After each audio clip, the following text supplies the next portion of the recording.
Mr. Gandhi, welcome to Stanford. Thank you.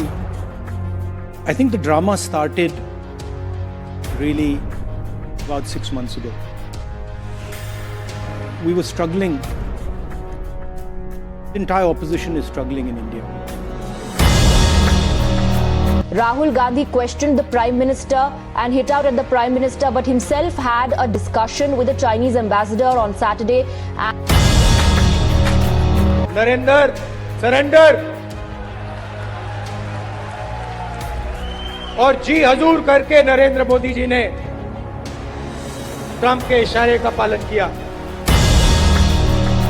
Vote चोर कभी चोर, वोट चोर कभी चोर, वोट चौकीदार चौकीदार। नमस्कार दोस्तों, आज हम बहुत ही गंभीर और संवेदनशील मुद्दे पर बात करने वाले हैं।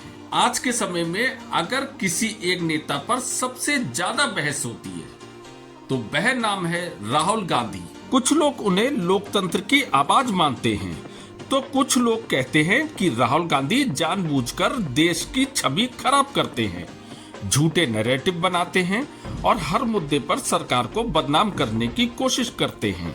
आज हम बिना भावुक हुए, बिना गाली गलौज के तथ्यों और राजनीतिक व्यवहार के आधार पर समझने की कोशिश करेंगे कि क्या सच में राहुल गांधी देश को गुमराह करते हैं, क्या उन्हें देशद्रोही कहा जा सकता है। तो ये सब जानने के लिए बने रहिए वीडियो के अंत तक। तो शुरू करते हैं अपना वीडियो।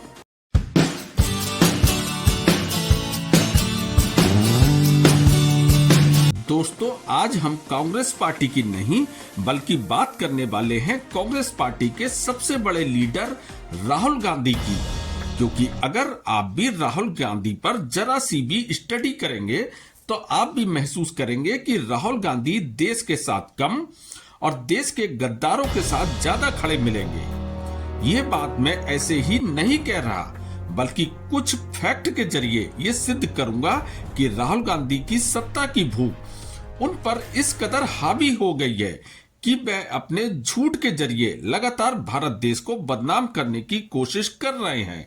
और राहुल गांधी के कुछ तो ऐसे कृत्य हैं जो राहुल गांधी को पूरी तरह से देशद्रोही साबित करते हैं। याद कीजिए डोकलाम विवाद। Rahul Gandhi questioned the Prime Minister and hit out at the Prime Minister, but himself had a discussion with the Chinese ambassador on Saturday, and all this while was probably hiding that he had a meet to discuss the Sino-India relations, said nothing about it.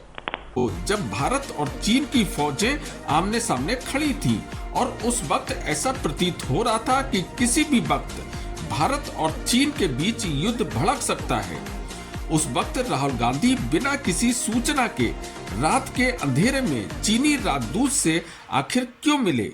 जब भारतीय media ने उन्हें रंगे हाथों पकड़ लिया तब भी राहुल गांधी ने मीडिया के समक्ष कोई संतुष्ट जवाब नहीं दिया। जब युद्ध की परिस्थिति के दौरान दुश्मन देश के राजदूत से विपक्ष के सबसे बड़े नेता की गुपचुप मीटिंग होती है तो ये भारत देश के लिए बहुत ही संवेदनशील है। क्या राहुल गांधी के इस कृत्य को देशद्रोह नहीं कहा जा सकता है? इसी तरह हमारी वायुसेना ने सरकार के समक्ष आधुनिक वायुयान की डिमांड रखी, जिसे बीजेपी सरकार ने तुरंत स्वीकार कर लिया और फ्रांस की सरकार के साथ 36 राफेल विमान की डील की, जिस कारण हमारे देश की वायुसेना को काफी मजबूती मिली और ये डील भारतवर्ष के लिए गर्व की बात थी। इस पर भी राहुल गांधी ने भारत के प्रधानमंत्री पर झूठा चोरी का आरोप लगाते हुए चौकीदार चोर है, चौकीदार चौकीदार चौकीदार का झूठा नैरेटिव गढ़ा, जबकि हमारे देश की सुप्रीम कोर्ट ने भी ये माना कि ये सौदा सीधे तौर पर भारत और फ्रांस की सरकार के मध्य हुआ, जिसमें बिचौलिए के रूप में किसी भी कंपनी का कोई रोल नहीं था। और हमारे देश की सुप्रीम कोर्ट ने ये माना कि इस सौदे में किसी भी तरह का कोई भ्रष्टाचार नहीं हुआ है। लेकिन सुप्रीम कोर्ट के निर्णय के पश्चात भी बिना किसी सबूत के राहुल गांधी ने देश के प्रधानमंत्री और देश की छवि को एक बार पुनः कलंकित करने की कोशिश की। क्या इसे देशद्रोह नहीं कहा जा सकता है? और इसके अलावा राहुल गांधी जब भी विदेश की यात्रा पर जाते हैं तो वह अपने देश का मान बढ़ाने के बजाय विदेश में अपने ही देश का अपमान करते हैं। The entire opposition is struggling in India. Huge financial dominance, institutional capture. We are struggling to fight the democratic fight in our country. जैसे अमेरिका में एक संबोधन के दौरान राहुल गांधी ने कहा कि भारत देश में लोकतंत्र समाप्त हो चुका है और सभी देशों को भारत में हस्तक्षेप करके भारत के लोकतंत्र की रक्षा करना चाहिए। क्या इसे हम देशद्रोह नहीं कह सकते? इसके अलावा जब भारत और पाकिस्तान के मध्य ऑपरेशन सिंदूर के समय युद्ध हुआ और पाकिस्तान की काफी पिटाई के पश्चात पाकिस्तान ने भारत के समक्ष युद्ध रोकने की अपील की, जिसे भारत ने स्वीकार भी कर लिया। इस युद्ध के कारण समूचे विश्व में भारत देश की वाहवाही हो रही थी। उसी वक्त अमेरिका के राष्ट्रपति डोनाल्ड ट्रंप के एक झूठे बयान ने, जिसमें ट्रंप ने यह कहा कि भारत और पाकिस्तान का युद्ध उन्होंने रुकवाया, जिसे हमारी सरकार और हमारी सेना ने तुरंत खारिज कर दिया। किंतु राहुल गांधी ने एक बार पुनः अपनी सरकार और अपनी सेना पर भरोसा न करके ये झूठा नैरेटिव गढ़ा कि नरेंद्र सरेंडर। नरेंद्र सरेंडर और जी हजूर करके नरेंद्र मोदी जी ने ट्रंप के इशारे का पालन किया।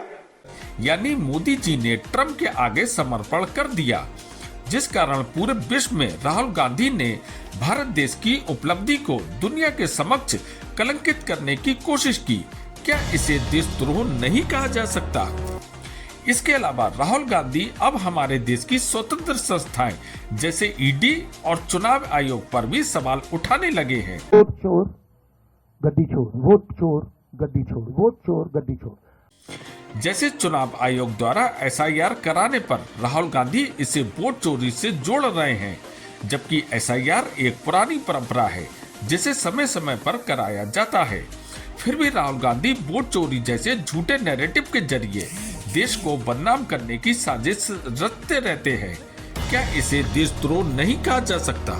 इसके अलावा हमारी सरकार की कड़ी मेहनत के कारण समूचे यूरोप, ब्रिटेन और अमेरिका में फ्री ट्रेड एग्रीमेंट हुआ है, जो भारत के लिए एक बड़ी उपलब्धि मानी जा रही है और जिस भारत ने अमेरिका जैसे देश को अपनी शर्तों पर झुका दिया, जिसे पूरी दुनिया भारत के लिए एक बड़ी उपलब्धि मान रही है। और इस डील से भविष्य में भारत देश की आर्थिक स्थिति को बहुत बड़ा लाभ होने वाला है। ऐसे में भी राहुल गांधी की चिड़न फिर सामने आ गई और एक बार पुनः राहुल गांधी एक झूठा नैरेटिव लेकर हमारे देश के किसानों को भड़काने की कोशिश कर रहे हैं। It is disgraceful.